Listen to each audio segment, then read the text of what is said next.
अस्सलाम वालेकुम to all of you. बहुत अजीब बात है, मैं और डॉक्टर रिजवी बहुत मर्तबा बहुत सारे ओकेजन्स पे ऑन एयर आए, टीवी पर आए, बहुत अच्छे अच्छे इश्यूज़ पर आए, मगर इस इशू पर भी हमें आना पड़ेगा ये हमने कभी सोचा नहीं था। बहुत बुरी तरह से एक वीडियो वायरल हो रहा है जिसका दुख शायद मुझे भी है, मगर जो मुझे जानते हैं बहुत बहुत शुक्रिया उन सब लोगों का, उन तमाम लोगों का जिन लोगों ने मेरा साथ दिया और मुझे हौसला दिया कि जो ये बात है वो गलत है, क्योंकि हमने आपको और डॉक्टर रिजवी को जीते देखा है और ख़ुशी से जीते देखा है। तो thank you very much for all the support and love that people are showering on us. रही बात उस वायरल वीडियो की, I am a non controversial person. मैं बहुत ज़्यादा कंट्रोवर्सीज़ में पढ़ने की कोशिश करती नहीं हूँ और कभी इस तरह के बाइट देना या टीवी पर इस तरह आने की कोशिश नहीं करती हूँ, मगर अब शायद बहुत ज़्यादा हो चुका है और अब मेरी बारी है बताने की और समझाने की लोगों को कि ज़रूरी नहीं कि जो हम देखते हैं और जो हम सुनते हैं वो बिल्कुल सही हो। जो जानते हैं वो मानते हैं कि हम गलत नहीं हैं, जो नहीं जानते हैं या जानबूझकर ये मानना चाहते हैं, ये मैसेज उन लोगों के लिए है। डॉक्टर रिजवी और मेरी शादी को बहुत साल हो गए, बहुत लोगों ने हमें जीते देखा है, खुश होता देखा है और एक साथ काम करते देखा है। उनको मारने की बात या उनको किडनैप करने की बात बहुत फ़नी लगती है मुझे। मेरा हस्बैंड एक किंग है जिसका अपना ख़ुद का एक एम्पायर है और मैं उस एम्पायर की क्वीन। मुझे कोई ज़रूरत नहीं है मेरे राजा को मारने की या उसको परेशान करने की। There is no name without a husband surname. So I feel very happy when I am known as Mrs Rizvi and when I walk around with doctor Rizvi. मुझे किसी को सेल्फ एक्सप्लेनेशन देना नहीं है, मैं क्या हूँ, मैं कौन हूँ, मैं कैसी हूँ, वो मेरा अल्लाह बेहतर जानता है, मेरा शौहर जानता है, मेरी फैमिली, मेरे करीबी दोस्त जानते हैं और बहुत सारे लोग दुनिया में जो मुझे देखते हैं, मुझसे ताल्लुक़ रखते हैं, वो जानते हैं कि मैं कैसी हूँ। मगर इस बार तो mister Javed Rizvi, thank you so much, मुझे ये अपॉर्चुनिटी आपने दी कि मैं अब पहली बार डॉक्टर रिजवी से शादी करने के बाद पहली बार अपने दर्द को बयान करूं और प्रॉब्लम्स को सामने रखूं जो सारी आवाम को पता चले कि क्या हो रहा है। ये ज़रूरी नहीं है कि जो दिखे वही सच हो। हम अपना दर्द छुपा कर चलते हैं, इसीलिए लोग हमको कमज़ोर समझते हैं। Being a woman I am very strong to fight my battle alone, but this time तो डॉक्टर रिजवी की जान की बात थी। जब से डॉक्टर रिजवी के साथ मेरी शादी हुई है तब से उनका इंस्टिगेशन शुरू है। उनकी पहली फैमिली से मुझे कोई प्रॉब्लम नहीं थी, उन्होंने भी मुझे कभी कोई तकलीफ़ नहीं दिया सिवा मीना जी के और रेशमा के। मीना जी की भी एक परेशान करने की लिमिट थी, उसके बाद में तो आज उनको भी शायद मुझसे कोई प्रॉब्लम नहीं और मुझे तो कभी उनसे प्रॉब्लम था ही नहीं। रहा सवाल उनकी डॉटर, जब उनके बेटे ज़िंदा थे तभी तो उनकी कोई आवाज़ नहीं थी। अब रेशमा को ऐसा लगता है कि सब कुछ ये एम्पायर मेरा है और वो भी शायद ऐसी है नहीं, उसको इंस्टिगेट किया जाता है और उसको बुरा भला हमारे बारे में बोला जाता है, क्योंकि वो 7 समंदर पार है तो उसको भी ये नहीं समझ में आता है कि वो रिएक्ट कैसे करे। And I really feel very sorry for her. वो अगर हमारा सपोर्ट करती और हमारे साथ रहती तो शायद दुश्मनों को मौका ही नहीं मिलता एंटर करने का और बड़बोली बातें करने का या हमें बदनाम करने का। ये बहुत बहुत अफसोस की बात है कि ये देख रहे हैं कि मैं और डॉक्टर रिजवी आपस में एक साथ मिलकर बहुत सारे लोगों की मदद कर रहे हैं, रिजवी के नाम को और आगे बढ़ाने की कोशिश कर रहे हैं, मगर ये देखा नहीं जा रहा है।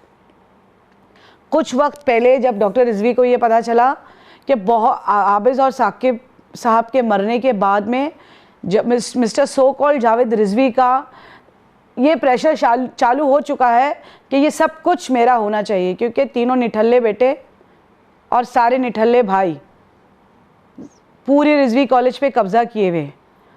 एसीबी में आप पता लगा लें कि मिस्टर तूसी रिजवी रंगे हाथों 2 लाख रिश्वत के साथ पकड़े गए। क्वेश्चन पेपर्स को बेचना, आंसर शीट्स को बेचना, मार्कशीट्स को बेचना, मकड़ी का छत्ता बनाकर रिजवी एजुकेशन सोसाइटी में ये फैले थे। अपने भाइयों को, अपनी बहनों को, सबको इन्होंने ला रखा था, क्योंकि इन्हें पता था कि अब तो कोई नहीं है, सिर्फ हम हैं। स्लो एंड स्टेडी अल्लाह की मदद से हम दोनों हस्बैंड वाइफ ने, मेरे शौहर ने जो अपनी मेहनत से जो इदारा बनाया है उसको बहुत अच्छा किया है, जिसका प्रूफ देने की वीडियो पे मुझे ज़रूरत नहीं है, जो ऑन पेपर है और जो तमाम लोगों को पता है, जो हमसे मिलते हैं, हमसे बात करते हैं, हम क्या करते हैं वो लोगों को मालूम है। अपार्ट फ्रॉम दैट 2-3 हफ्ता पहले चैरिटी कमिश्नर ऑफिस में यही मिस्टर जावेद रिजवी है जो लोगों को अपने फेसबुक पे अपडेट कर रहे हैं कि मेरे मामू की जान खतरे में है, मेरे मामू को बचा लो। वही mister Javed Rizvi charity commissioner office में एक इंटरवेनिंग एप्लीकेशन देते हैं कि मैं फाउंडर ट्रस्टी हूँ, मैंने ये इदारा, मैंने ये ट्रस्ट बनाया है। तो ये देखिए यहाँ पर इनका मोटिव क्या है, ये क्या करना चाह रहे हैं। तुम तो बहन के लड़के हो, तुम्हारा तो कोई लीगल राइट नहीं। अगर लड़ना है तो मैं और उनकी डॉटर लड़ेंगे, जो हम बिल्कुल लड़ते नहीं। लड़ना है तो मैं और मीना जी लड़ेंगे, जो हम बिल्कुल लड़ते नहीं। तुम्हारा तो कोई राइट ही नहीं है भाई, तो तुम कैसे क्या आना चाहते हो और कब्जा करना चाहते हो। ये सो कॉल्ड मामू के भांजे किधर थे जब मामू को घर में हार्ट अटैक आया? तब मैं उनको हॉस्पिटल ले गई अकेले, तब तो कोई नहीं आया, तब तो किसी ने नहीं कहा कि ये रुबीना रिजवी ने कुछ कर दिया इसीलिए हार्ट अटैक आ गया। ऐसी तो कोई बात नहीं थी ना। एक नहीं 2-2 बार डॉक्टर रिजवी इस बीच एडमिट हुए, मगर जब डॉक्टर रिजवी घर आए तो उनको एहसास हुआ कि now he is getting weak and now he needs me more. उन्होंने विल बनाई, विल बनाने के साथ उन्होंने एक नोटिस जारी की। प्रॉब्लम सिर्फ वहीं से शुरू हुई, रेशमा जी को और जावेद भाई को। मैं तो अभी भी उनको जावेद भाई कहूँगी, क्योंकि अभी आप बूढ़े हो चुके हैं जावेद भाई, बिल्कुल मेरे वालिद की दाखिल हैं आप। इस तरह से इंस्टिगेट करना, मेरे लिए गलत बातें कहना, इट्स वेरी शॉकिंग। आपको भी अल्लाह ताला ने एक बेटी दी है। खैर, उसी दिन से ये प्लानिंग शुरू हो गई, जिस दिन से डॉक्टर रिजवी का ये वीडियो वायरल हुआ कि जावेद रिजवी जो है मेरी सारी जायदाद को कब्ज़ा करना चाहते हैं, मेरी डॉटर के साथ मिलकर मुझे परेशान कर रहे हैं। जब वो वीडियो रिकॉर्डिंग हो रही थी तभी मैं थी नहीं और मुझे पता भी नहीं। मेरे घर में पूरी तरह से सीसीटीवी कैमरेज लगे हैं, हर कमरे में कैमरा लगा हुआ है। तो ऐसा भी नहीं है कि डॉक्टर रिजवी के साथ कुछ बुरा हो रहा है और वो कवर नहीं हो रहा है। सब कुछ इस सीसीटीवी कैमरे में कैद है। और जब डॉक्टर रिजवी ने वो वीडियो वायरल किया, मैं तो यहाँ पर मौजूद भी नहीं थी और उनकी अपनी ख़ुद की ज़ैनबिया टीम ने इसको वायरल किया। मैं कोंकण रिलीफ के लिए काम कर रही थी। वो देखने के बाद में जाहिर सी बात है बड़ा गुस्सा आया होगा, मगर अभी क्या करें, रुबीना रिजवी को तकलीफ़ नहीं दे सकते। डॉक्टर रिजवी बस रुबीना रिजवी को शेल में रखना चाहते हैं, वो बार बार आगे आकर खड़े हो जाते हैं। तो चलो डॉक्टर रिजवी को ही टारगेट करते हैं। अब वो टारगेट के बारे में बताते हैं। मेरे घर में सीसीटीवी फुटेज है। आई एम स्लीपिंग बाय 11:30, 11:30 बजे उनको कॉल आता है, वो नीचे जाते हैं। सीसीटीवी फुटेज मैं ज़रूर लाइव करूँगी, पहले तो पुलिस को दूंगी, बाद में इन पब्लिक लाइव करूँगी कि डॉक्टर रिजवी आधे ही बैठे हैं वो गाड़ी में और मिस्टर सादिक सैयद वो गाड़ी को दरवाज़ा खुला रहता है और वो सीधा गेट के बाहर निकालते हैं। हमारे बिल्डिंग में एक ड्राइवर है जिन्होंने वो दरवाज़ा बंद किया है, जो सीसीटीवी फुटेज में आया है। करीबन 10-15 मिनट के बाद मुझे मेरे नौकर आके उठाते हैं कि मैडम साहब नीचे उतर गए और लोगों ने कहा कि कोई चलती गाड़ी में से साहब को ले गया। मैं नाइट ड्रेस में ही नीचे उतरती हूँ, सब बाजू पूछती हूँ, पता लगाती हूँ, मुझे कहीं पता नहीं चलता है। बाद में मैं घर आ जाती हूँ। फ्रेश होने के बाद में शाम में मैं सादिक के घर जाती हूँ और उनकी बीवी को रिक्वेस्ट करती हूँ कि आपको कुछ पता है क्या। उसके पहले ही वो मुझे एक एनसी का पेपर दिखा देते हैं और ये कहते हैं कि हमने तो पहले ही तुम्हारे नाम पे एनसी कर दी है और तुम्हारा हस्बैंड तो अपनी मर्जी से मेरे हस्बैंड के साथ गया है। मैं घर आ जाती हूँ। मुझे ये नहीं पता कि मुझे पुलिस कंप्लेन करनी चाहिए या नहीं करनी चाहिए। अगर मैंने कर दिया तो इनको हार्म कर देंगे, मुझे उस बारे में कुछ नहीं पता। दूसरा बंदा जो मिस्टर साबिर है, जो सिक्योरिटी ऑफिसर है, जिनको सादिक ही लेकर आए थे, उनको मैं और इनके ऑफिस के दूसरे सिक्योरिटी ऑफिसर्स इंटरोगेट करते हैं घर में, जो सीसीटीवी फुटेज में आप देख सकते हैं। वो ये बताते हैं कि सादिक ने ऐसे कहा कि साहब को तो मैं 3-4 दिन पहले मेरी बात हुई थी, मैं लोनावला लेके जाने वाला हूँ, साबिर तू ये संभाल लेना। वो चले जाते हैं ये बोलकर। दूसरे दिन एक छोटा सा क्लिप मेरे पास सैटरडे के दिन आता है, जो डॉक्टर रिजवी का जो वीडियो वायरल हो रहा है। वो मुझे मिस्टर साबिर ये बताते हैं कि मुझे तो ये वीडियो फ्राइडे के दिन ही आ गया था और मुझे बोला गया था उसको अपने पास सिक्योर्ड रखना, जब बोलेंगे तब अपलोड करना। वहाँ से फिर मेरा डर बढ़ता गया और डॉक्टर रिजवी को ढूंढने की और खोज करने की कोशिश की गई। उनके बहुत सारे एम्प्लॉयज़ भी शामिल थे जो डॉक्टर रिजवी को बेइंतहा खोज कर रहे थे और हमें ये लग रहा था कि कहीं वो मुश्किल में तो नहीं है, और अगर हमने कहीं कंप्लेन किया या कुछ किया तो ऐसा प्रॉब्लम तो नहीं हो जाएगा, क्योंकि डॉक्टर रिजवी को अभी महीना भर पहले पेसमेकर लगा हुआ है। बहुत मुश्किल से हमें ये पता चलता है कि वो कहीं लोखंडवाला कहीं है। हम उस जगह पर पहुंचते हैं तो उस जगह से भी वो गायब हो जाते हैं। बहुत ज़्यादा जिद्दोजहद करने के बाद में जब डॉक्टर रिजवी का मुझे कॉल आया, मुझे एक मैसेज आया कि आपका शौहर फला जगह है, वहाँ पर मैं जाती हूँ, उनसे रिक्वेस्ट करती हूँ कि आप सीसीटीवी फुटेज देखें। मॉर्निंग में 7 बजे 31 तारीख को सीसीटीवी फुटेज देखें कि ये पर्टिकुलर आदमी इस पर्टिकुलर आदमी के साथ आया है या नहीं। कुछ लोग पहचानते हैं, कुछ लोग मना कर देते हैं। 180 घर, 18 बिल्डिंग, हर घर, हर रूम पर, हर स्टेकेस पे चढ़ चढ़ कर आवाज़ देती रही मैं, मगर मुझे कोई जवाब नहीं मिला। मैं दोपहर तक घर आ गई। मुझे अपनी सेकेंड डोज़ लेनी थी। मैंने सेकेंड डोज़ ली और मैं अल्लाह से दुआ करती रही कि अल्लाह पाक कुछ तो ऐसा मुझे क्लू मिल जाए।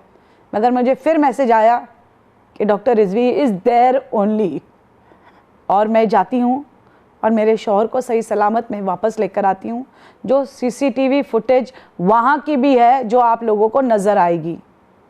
वहाँ से आने के बाद पुलिस आती है 3:30-4 बजे विदाउट इन्फॉर्मिंग मी। एक औरत के घर आना इज़ अ क्राइम।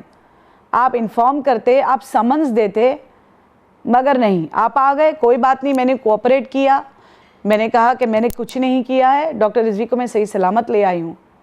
मगर जब उनसे ये भी दाल नहीं गली, क्योंकि पुलिस तो अपना काम कर रही है और मुंबई पुलिस पे मुझे पूरा भरोसा है। उन्होंने हमेशा हमारा साथ दिया है, इस बार भी उन्होंने हमारा साथ दिया। उन्होंने उनसे कहा कि you have to go out. बाहर मेरे दरवाजे के बाहर खड़े रह के मुझे गालियाँ देने लगे।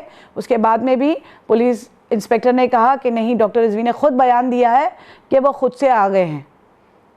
अब आप लोग मुझे ये बताइए कि अगर फ्राइडे के दिन जो 27 अगस्त है, डॉक्टर रिजवी का वीडियो लिया जाता है, अगर मैंने किडनैप किया है तो मैं अपने बारे में डॉक्टर रिजवी को झूठ बुलवाऊंगी या ये बुलवाऊंगी कि बोलो कि मैं बुरी हूँ, मैं गंदी हूँ, मैं ख़राब हूँ?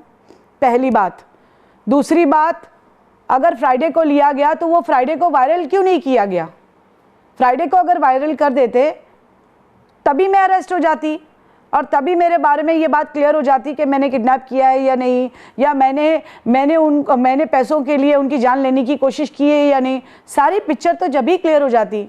जब गजानन साहब को कॉल किया गया और डॉक्टर रिजवी से कॉल करवाया गया, मैं रिक्वेस्ट करना चाहूँगी कि गजानन साहब भी मुझे जवाब दें कि as a police official why he did not contacted me and why he did not say कि मैडम आपके हस्बैंड का कॉल आया था कि आपने उनके साथ ऐसा दुर्व्यवहार किया है और हमें आपको अरेस्ट करना होगा। कम से कम तभी तो वो आ जाते, तभी तो हम पता लगा लेते। डॉक्टर रिजवी की सारी दवाइयाँ यहीं पर थी, पेसमेकर लगा हुआ था और मैं बहुत ज़्यादा डरी हुई थी कि मुझे क्या करना चाहिए। Apart from all that, programme तो जावेद भाई आपने बहुत अच्छा बनाया। मेरे ही किसी काम करने वाले एम्प्लॉय ने, खैर वो तो पता चल ही जाएगा, कि वो हमारा एम्प्लॉय कौन है जिन्होंने इनको इन्फॉर्मेशन पास की कि मैं और डॉक्टर रिजवी संडे के दिन दुबई जाने वाले हैं। फ्राइडे के दिन डॉक्टर रिजवी अबडक्ट हो जाते हैं, किडनैप हो जाते हैं, क्योंकि संडे के दिन तो ये रुबीना रिजवी नाराज़ होकर डॉक्टर साहब से, जब डॉक्टर साहब का ये वीडियो सिर्फ रुबीना रिजवी को सैटरडे को आता है ताकि वो गुस्सा हो जाए और वो संडे के दिन डॉक्टर रिजवी को छोड़कर चले जाएं, फिर हम डॉक्टर रिजवी को मार दें और रुबीना रिजवी पे ये इल्ज़ाम लगाएं कि देखो ये डॉक्टर रिजवी को मार के गई यहाँ से। मगर अल्लाह का फजलो करम था कि मैंने अपने आप को जाने नहीं दिया इंडिया से बाहर, और मैं बिल्कुल उस वीडियो पर रिलाई नहीं कर रही थी, क्योंकि मैं सिर्फ और सिर्फ मैं इस वक्त जानती हूँ कि मेरे शौहर की अंदरूनी हालत क्या है और उनकी तबीयत कैसी है। I am like a ventilator to him now. और वो वीडियो आने के बाद तो मैं फॉर श्योर हो गई कि ये वीडियो मुझे फंसाने के लिए और उनको मारने के लिए बनाया गया, जो शायद सब लोगों को अब तक पता चल गया होगा जो हम दोनों से प्यार करते हैं। और बहुत सारे लोगों का मुझे कॉल आ रहा है, कांग्रेस पार्टी, बीजेपी पार्टी, कह रहे डॉक्टर रिजवी के साथ ऐसे हो रहा है, रुबीना ने ऐसे किया। मुझे बहुत अफसोस है, जो हमें जानते हैं, जो हमें पहचानते हैं, वो इस बात की तहकीकात किए बिना, क्योंकि मैं एक औरत हूँ, उम्र में छोटी हूँ और सिंगल हैंडेडली इनको देख रही हूँ, तो लोगों का ये बिलीव करना कि रुबीना रिजवी ने ही ये किया होगा। अरे रुबीना रिजवी तो मेरे शौहर के साथ अकेली रहती है यहाँ पे, मुझे इनको किडनैप करने की और मारने की ज़रूरत क्या है। ये भी बोला जा सकता है कि डॉक्टर रिजवी को किडनैप कर कर रुबीना रिजवी तो अकेली है, इसको मार दो, क्योंकि डॉक्टर रिजवी ने ये वीडियो वायरल किया था तो रुबीना रिजवी सुसाइड कर लेगी। ना रुबीना रिजवी सुसाइड करेगी, ना रुबीना रिजवी भागेगी। रुबीना रिजवी डॉक्टर रिजवी का सपोर्ट करती थी, सपोर्ट करती है और सपोर्ट करती रहेगी। आज भी आप ये वीडियो देख रहे हैं, डॉक्टर रिजवी ने भी अभी वीडियो लाइव किया है, वो भी अगर आप देख रहे हैं तो ये फुल सीसीटीवी फुटेज के अंदर हो रहा है। ऐसा नहीं है कि उनको बहकाया जा रहा है या मुझे बहकाया जा रहा है। एक वीडियो आज सुबह में मैंने मिस्टर जावेद को उनके फेसबुक पे, जो उन्होंने डॉक्टर रिजवी के लिए आवाम को जगाने की कोशिश की और कहा कि मेरे मामू को बचा लो, मैंने उनके मामू का ही जवाब उनको दिया, तो वो मुझे कहते हैं मुझे मालूम है ये वीडियो की सच्चाई क्या है। जावेद भाई, अभी आप ज़रूर देखेंगे कि आपने जो सारा कांड किया उसकी सच्चाई क्या है। जब कुछ आपसे बन नहीं पड़ा तो आप गुंडों को और औरतों को, महिलाओं को लेकर आए कि बस अब तो पुलिस ने भी साथ नहीं दिया, अब हम जाएंगे, रुबीना को मारेंगे और नीचे लेकर आएंगे डॉक्टर रिजवी को। वो वीडियो सीसीटीवी फुटेज मुझे मारने की बात भी अवेलेबल है मेरी लॉबी के सीसीटीवी फुटेज में। तो मैं तमाम लोगों से गुजारिश करूंगी, हमें आप सबकी ज़रूरत है, आप अफवाहों पे ना जाएं। डॉक्टर रिजवी को जो जानते हैं, doctor Rizvi is an icon, जो जानते हैं, जो पहचानते हैं, जो रुबीना रिजवी को भी जानते हैं, बस आप सबसे मेरी गुजारिश है कि उस वायरल वीडियो पे ना जाएं। जो भी डॉक्टर साहब के साथ हुआ वो बिल्कुल गलत था। जब डॉक्टर रिजवी आए तो बहुत ही कमज़ोर और बार बार कह रहे थे कि मुझे गिडी फील हो रहा है। मैंने तुरंत ही कोरोना वायरस टेस्ट करवाया, जो अल्लाह के फजलो करम से नेगेटिव था। ब्लड टेस्ट कराने पर यह पता चला कि बेंजोफिडाइन कोई ड्रग है जो उनके ब्लड में पाई गई। उसको गूगल करने के बाद पता चला कि it is a sedative drug. चलिए ठीक है, वो हम मानकर चलते हैं कि बहुत कोशिश की गई और बहुत बाखूबी ये प्लान किया गया। सोचते तो हम बहुत कुछ है, मगर होता वही है जो अल्लाह अल्लाह का रसूल चाहता है। So thanks to all of you all who are coming in our support and request to all of you all, पूरे शिया हजरात से भी मेरी रिक्वेस्ट है कि just because I'm a Sunni Muslim, please do not target me. I'm married to a Shia man and I'm following what my husband follows. बहुत difficulty होती है जब बुरा भला बोला जाता है, और ये बोला जाता है कि अभी मैंने फेसबुक पे एक शमशी जैदी जो हर वक्त मुझे गालियाँ देते हैं, जो मैं गणपति में भी गई थी तभी भी मुझे गालियाँ दे रहे थे। जो शायद मिस्टर रज़ी रिजवी जो जावेद के भाई है, उनका फेसबुक अकाउंट है, तो उन्होंने अभी जस्ट शाइस्ता इनामदार जी को मैसेज दिया है कि ये अख्तर रिजवी तो भाग गया था क्योंकि उसकी बीवी बहुत सारा पैसा मांग रही थी। अब पहला वीडियो जो वायरल हुआ है वही सही है। अब ये दोनों हस्बैंड वाइफ अपनी सफाई कितनी भी पेश करे, हम दोनों को अपनी सफाई पेश करने की कोई ज़रूरत नहीं। क्यों डॉक्टर साहब? हमें अपनी सफाई दुनिया को पेश करने की कोई ज़रूरत नहीं। हम पहले जैसे थे हम आज भी वैसे ही हैं, very strong and very powerful, और हम सब बातों का सबको बाखूबी जवाब देना जानते हैं। बट बड़े अफसोस की बात है कि इस तरह भी हम लोगों के सामने आएंगे और इस तरह भी हमको ये सारी चीज़ें फेस करना पड़ेगा। फिर से मेरी एक बार गुजारिश है कि उस वीडियो को तो खैर हम साइबर क्राइम में हम कंप्लेन कर चुके हैं, वैसे भी वो बहुत पर्सनल वीडियो था डॉक्टर रिजवी का। अगर आपने निकाला था, जिस भी इंटेंशन से निकाला था, उसको वायरल डॉक्टर रिजवी की इजाज़त के बिना नहीं करना चाहिए था। अगर आपने वायरल किया है तो उसी इंटेंशन से किया है कि रुबीना रिजवी बदनाम हो जाए, डॉक्टर रिजवी का घर टूट जाए और डॉक्टर रिजवी मर जाए। तो ये देखिए कि इंटेंशन किसके ख़राब हैं, रुबीना रिजवी के या उनकी सो कॉल्ड फैमिली के। I request all of you that being a woman I cannot harm my husband। ऊपर एक खुदा है और नीचे मेरा ये मिजाजी खुदा है जिसने मुझे बनाया। अगर मैंने उसे मिटा दिया तो फिर मेरा वजूद क्या। Thank you.